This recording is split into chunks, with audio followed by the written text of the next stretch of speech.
안녕하세요. 서울 월드 휴먼 브리지 대표 황성수입니다. 코로나19 이후 우리에게 필요한 시대정신 우필시 첫 번째 시간인데요.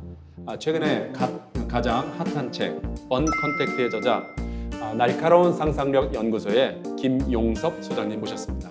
안녕하세요. 안녕하세요. 언컨택트 참 잘 읽었고요. 이 책에서 가장 감명 깊게 보았던 것이 우리 소장님의 학습 능력입니다. 엄청나게 많은 정보들을 찾아내고 하고 또 잘 알아듣기 쉽게 설명하고 심지어 굉장히 설득력이 있는 인사이트들을 찾아서 제공을 해주고 계셔요. 오늘 우리가 정신 바짝 차릴 수 있는 그런 이야기를 나눠주시면 좋겠습니다. 첫 번째 질문인데요. 이미 코로나 이후 시대에 대한 분석과 예상을 기록한 책들이 굉장히 많이 시중에 나오고 있어요. 또 유튜브, 세바시, 테드 컨텐츠도 굉장히 많이 만들어졌고요. 김용석 소장님은 여러 전문가들, 지식인들의 이야기들 가운데 가지고 있는 본인만의 독특한 관점이나 주장이 있다면 뭐라고 말씀하시겠어요? 사실 저는 세상의 여러 영역을 연결시키는 걸 잘하는 사람이에요. 이번 책에서도 보면 우리 일상에서부터 비즈니스도 연결되고 사회부터 기술 다 연결되는 건데요. 우리가 가끔 놓치는 게 세상이 분리되어 있다고 자꾸 오해하는데 정치, 경제, 사회, 문화 이거 나눠놓은 건 나눠서 작업하기 편하라고 나눠놓은 거지 사실은 다 연결돼 있어요. 맞아요. 그 연결 작업들을 수십 년간 계속 추적하는 게 제 일이었어서 다른 분석가들보다는 어떤 이슈 하나를 좀 더 입체적으로 해석하고 그 속에 숨겨진 다양한 이해를 좀 돕는 작업, 그 작업을 좀 잘하는 게 제 차이점일 수 있고요. 그리고 제가 이번 이 언컨택트를 통해서 코로나 이후의 삶에 대한 가장 다른 주장이라면요. 전 이걸 굉장히 좋은 기회라고 보고 있습니다. 위기로 보는 시각도 많죠. 그렇죠. 갑자기 많이 변했으니까. 근데 변하는 건 분명히 맞지만 이 변한 것은 언젠가 변할 거였었어요. 맞아요. 좀 빨리 변했죠, 이번 때문에. 빨리 변한 것 자체가 우리에게 주어진 좋은 계획이라고 보셔야 될 거고, 안 그랬으면 내년, 내후년 아니면 어쩌면 그 후년에 이 고민하고 변화를 고민했던 사람들이 지금 하는 거잖아요. 적어도 우리 인생에서 몇 년 당긴 거예요. 이게 개인만 그런 게 아니고 기업도 마찬가지, 세상도 마찬가지니까 이번을 좋은 계기라고 삼고 변화를 적극 받아들인다면 기회가 될 것 같습니다. 예. 굉장히 희망적인 이야기네요. 좋습니다. 두 번째 질문입니다. 서울 월드 휴먼 브리지는 네. 서울 양천구 목동에 그 본부를 두고 있는데요. 아시겠지만 목동은 우리 아이들의 교육에 부모들이 굉장히 관심을 많이 쏟는 그러한 지역으로 알려져 있어요. 코로나19 이후의 시대의 교육을 위해서 우리 부모들이 준비해야 될 것이 있다면 무엇일지, 우리 아이들은 뭘 배워야 될지, 네. 그리고 그 목동뿐만이 아니라 아이들의 교육에 관심 있는 모든 학부모들에게 조언해주고 싶은 것이 있다면은 좀 말씀해 주시기 바랍니다. 엄밀히 따지면 지금 뭐 목동뿐 아니고 모든 학부모들의 똑같은 생각일 텐데요. 그렇겠죠. 아이들의 교육에 관심 있는 게 아니고요. 아이들의 입시 교육에 관심 있는 거죠. 엄밀히 따지면. 입시 교육이라는 것은 아이가 어떤 대학의 학위를 따게 하느냐에 관심이 있는 건 거지. 아이가 얼마나 많은 소양과 공부를 하느냐는 그 다음 문제예요. 근데 어떤 문제가 생겼냐면요. 우리가 아는 세계적인 기업들, 글로벌 기업 중에 미국의 IT 기업들 많죠. 그런 기업들 중에선 사람을 뽑을 때 학위를 안 보기 시작했어요. 어떤 학교 나왔는지를 안 보기 시작했어요. 4년제 졸업장 안 보기 시작했어요. 그 말은 뭘 의미하냐면 4년간 공부하고 학위를 따도 쓸데가 없다는 거예요. 대학이란 데가 사실은 한 900년쯤 된 모델입니다. 맞아요. 인류로 따지자면. 900년이란 지금이랑 별 차이도 없어요. 그 기간 동안 달라진 게 별로 없고 수많은 부모들이 아이의 입시, 즉 아이가 어떤 좋은 대학을 나왔으면 좋겠다. 즉 좋은 대학을 나오면 이거 우려먹어서 좋은 기회 가져가겠지라고 생각했는데 세상이 바뀌기 시작하면서 그 좋은 대학의 의미가 자꾸 희석이 되기 시작했어요. 근데 이미 글로벌 기업들이 조금 바뀌기 시작해서 이미 우리나라 대기업도 최근 들어서 뭐 LG가 그 선언했고 작년에 현대차가 했고 뭘 했냐? 공채 없애기로 했거든요. 신입사원 공채. 더 이상 신입사원 대학 졸업자들 공채로 안 뽑기로 했어요. 우리나라 대기업 10대 기업 중에서 5개가 그러기로 했어요. 그럼 나머지 5개는 곧 하겠다는 얘기예요. 그렇죠. 전 세계적으로 신입사원 공채를 대규모로 하는 나라는 많지 않습니다. 그게 효율적인 방법이어서 이제까지 한 건 아니거든요. 관성이었었어요. 우리가 잘 나가는 글로벌 기업들, 잘 나가는 기업들이 산업만 주도하는 게 아니고 경제도 다 주도하고 있죠.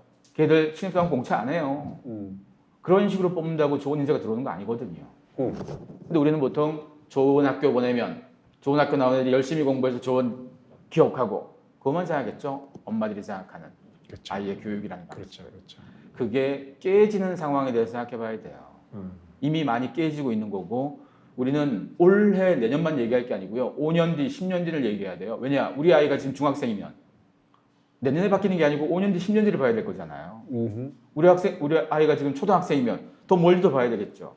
그때쯤 바뀔 상황에 대한 대비를 고민해야 돼요.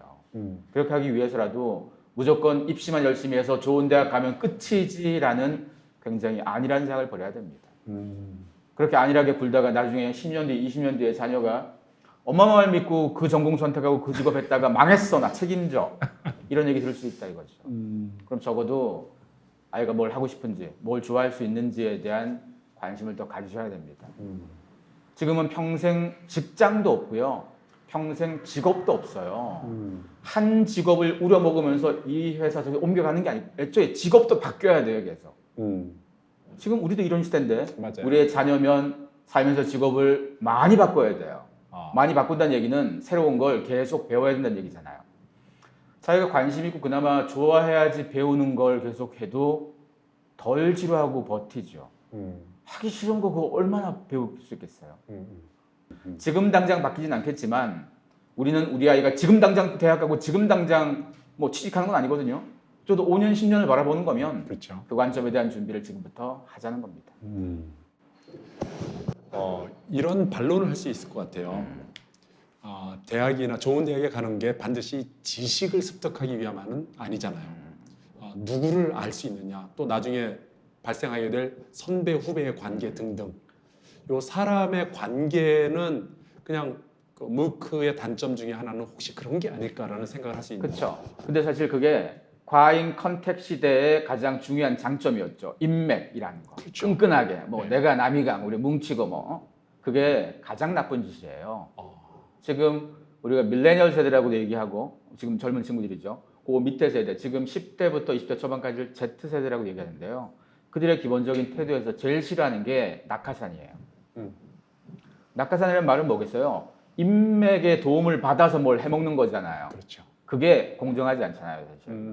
옛날 사람들은 인맥을 따졌죠. 인맥 때문에 득보는 걸 따졌죠. 맞아요. 만약에 지금 뭐 목동에 계신 수많은 부모님도 당신의 자녀가 다른 누군가의 인맥 때문에 손해 본다 그러면 가만 안 참겠죠. 근데 반대로 그 인맥으로 우리 아이가 득을 본다면 또 되게 좋아하겠죠.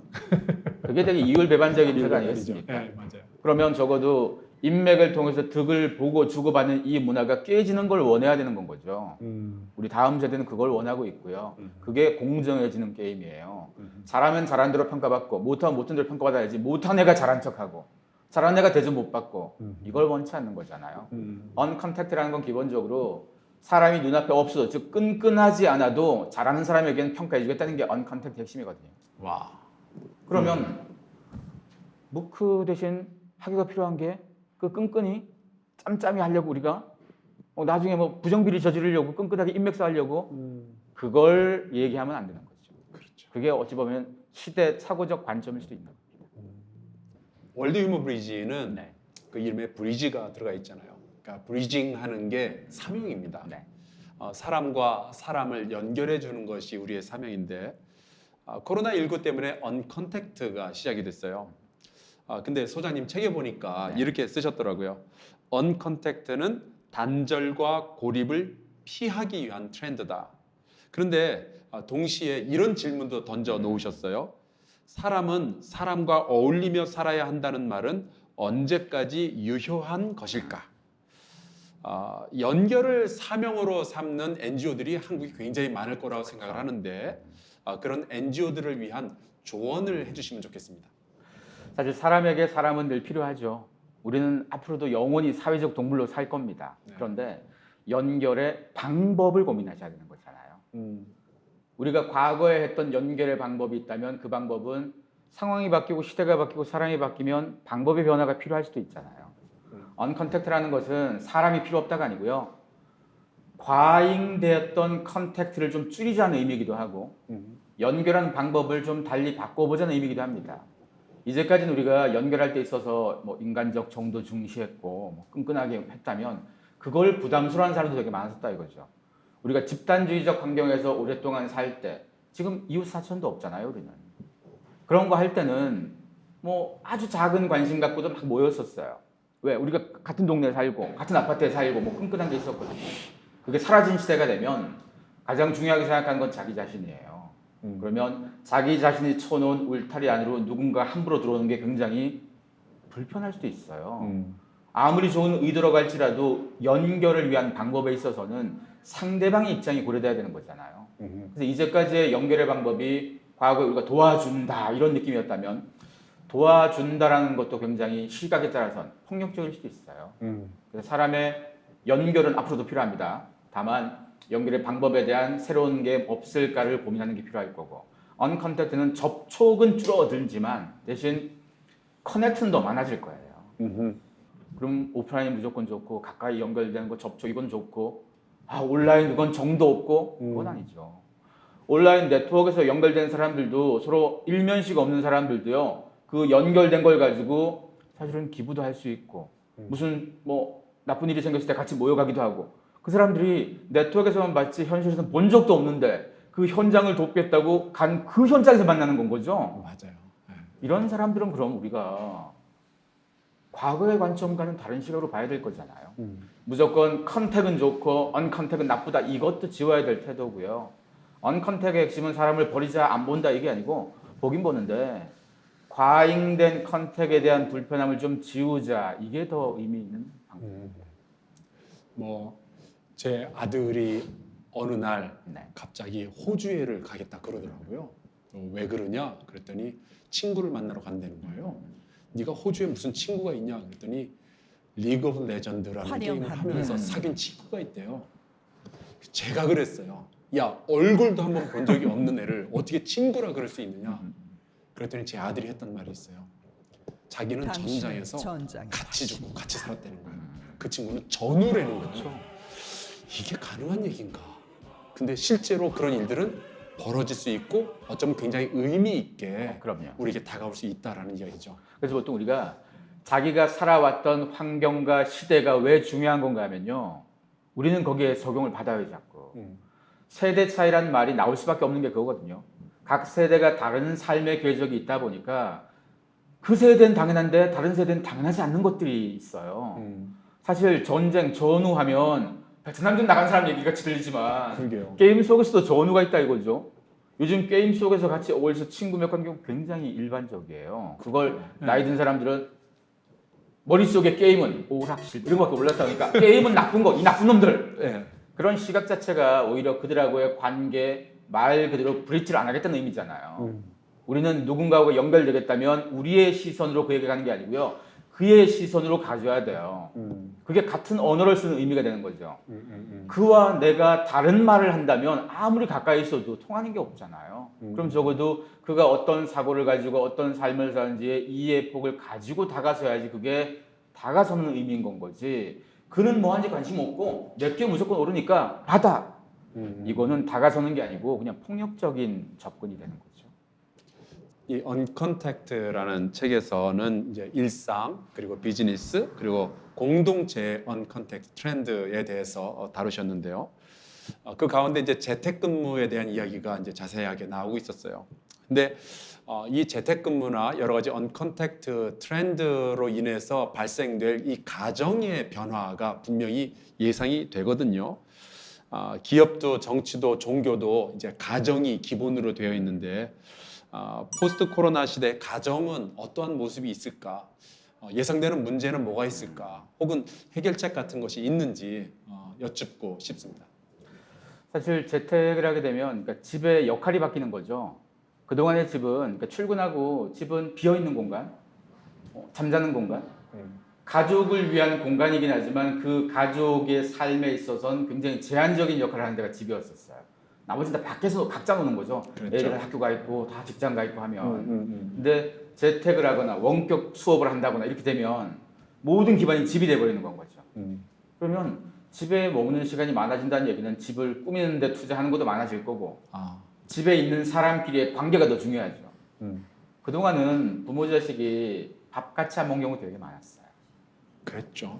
상당수의 부모들이 세상에서 자기 자식이 제일 소중하다 그래놓고선 밥도 잘 안 먹어요.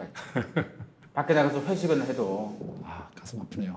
가족 같은 회사라는 말 좋아하는 사람 되게 많았거든요. 옛날에는 동료들하고는 회식하고 맨날 어울려 놀면서 가족하고는 잘 놀지도 않아요. 그래놓고 자기 자식이 제일 소중하다 그러죠. 거짓말이에요. 우리의 말과 행동은 비슷해져야 되는 거잖아요. 적어도 재택을 통해서 많은 사람들이 집이라는 공간, 이번에 격리를 통해서 집이라는 공간에 머무는 시간이 많아진다는 얘기는 가족과 관계를 형성할 시간이 그만큼 많아진다는 의미잖아요. 근데 그동안 그 관계 형성이 잘 안 됐던 사람들은 되게 불편해하죠. 재택이나 원격 수업을 많이 했더니 가족 간에 불화가 더 생겼어요. 이런 사람들은요. 재택이나 원격 수업 때문에 불화가 생긴 게 아니고 그 전부터 관계가 소원해졌기 때문에 소통을 잘 안 했기 때문에 같이 있는 게 불편해진 거예요. 그러면 집이라는 역할, 가족이라는 역할이 좀 바뀌어야 돼요. 우리가 그동안 출근하느라고 왕복 갈 때 1시간, 올 때 1시간이면 그 시간만큼 밖에 있는 시간이 더 많아진 거죠. 집에 있다면 그 2시간 세이브하는 거 아니에요. 그렇죠. 그 시간 동안 뭘 할 거냐 이거죠. 잠 더 자지 말고 그 시간 동안 관계를 만든 건 거죠. 가족하고요. 물론 가족하고의 관계라는 것도 이것도 NGO가 다 같은 거랑 똑같은 거예요. 부모가 이거 좋은 거니까 먹어. 이것도 굉장히 안 좋은 거니까. 서로가 수평적이어야 되는 거잖아요. 자식하고 부모는 위아래가 없습니다. 우리는 아니 그래도 나이 많은 사람이 위지 않을까? 세상의 모든 사람은 동격의 인격체예요. 서로가 나이가 많고 적고에 대한 부분은 그냥 예의나 아니면 언어 쓰는 데 있어서 옵션인 건 거죠. 기본적으로 존중은 같이 가야 돼요. 그럼 우리는 말만 따지지 말고 태도를 따지자는 거예요. 그래서 가족이라는 공간은 무조건 엄마 아빠가 여기에 모든 책임자고 아이는 무조건 따르고 이 관점을 버리셔야 돼요. 전 세계에서 가장 나쁜 한국에만 있는 특별한 게 하나 있는데요. 특별하고 악독한 게 하나 있는데요. 그게 가족 동반 자살이라는 표현이에요. 세상에 동반 자살은 없습니다. 그 아이의 결정권이 있어야 되는데 그 아이의 결정권을 치지 않고 부모가 자기 소유라고 판단해서 마음대로 한 거는 그건 동반 자살이 아니고 존속 살해가 되는 거죠. 소통은 일방적인 게 소통이 아닙니다. 쌍방이 되는 게 소통이잖아요. 가족에 대한 관계에 있어서 우리는 그 태도를 가질 필요가 있습니다. 그런 태도가 가져져야지 재택을 하든 뭘 하든 간에 어울릴 수 있는 거고요. 그런 거 없으면 집에 하루 종일 붙어만 있으면 그런 거 없이 관계가 더 소원하죠. 그래서 우리는 재택 문제와는 별개의 문제가 엄밀히 따지면 우리가 가족의 구성원들하고의 관계, 태도를 어떻게 가졌느냐, 위계, 권위의 태도를 가졌느냐, 그걸 지웠느냐, 이게 사실 중요할 겁니다. 고맙습니다. 이제 클로징 할 시간인데요. 마지막으로 우리의 시대가 가져야 할 이 포스트 코로나 시대의 시대 정신이 무엇인지 짧게 설명해 주시고 그리고 마치도록 하겠습니다. 지금 시대는 우리가 당연하다고 생각했던 것이 당연하지 않을 수 있다고 생각해야 될 시기예요. 내가 정답이라고 생각했던 게 이제는 오답일 수도 있겠다라고 생각할 시대예요. 즉 새로운 걸 많이 받아들이자는 겁니다. 나와 생각이 다른 사람 그리고 존중해 주자는 겁니다. 그들의 얘기를 들어보고 변화가 있으면 받아들이고 이게 지금 시대에 가장 맞는 시대 정신 아닐까요? 예, 너무 감사하고요.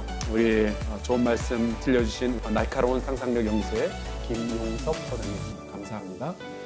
앞으로도 우리 월드 휴먼 브리지에서 우리 시대에 필요한 이 시대 정신이 무엇일지에 대해서 계속해서 여러분과 이야기를 나누도록 하겠습니다. 함께해 주셔서 감사드립니다.